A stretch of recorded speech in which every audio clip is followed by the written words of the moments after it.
Denti scheggiati? Dolore alla mandibola, mal di testa? Potrebbe essere tutto collegato al bruxismo. Il bruxismo è l'abitudine di digrignare o serrare i denti di notte, ma anche di giorno. Con il tempo i denti si consumano, si scheggiano e causano dei fastidi che peggiorano la qualità della vita.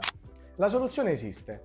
Un bite personalizzato e piccoli accorgimenti possono ridurre i sintomi e migliorare la condizione. Inoltre, esiste un modo facile e indolore per poter ripristinare la forma dei denti scheggiati. E se pensi che sia troppo tardi, non ti preoccupare. Con le faccette dentali è possibile ripristinare il tuo sorriso in modo poco invasivo e senza dolore. Se riconosci questi segnali, mi raccomando, intervieni subito prima che sia troppo tardi. Prenota la tua visita ora.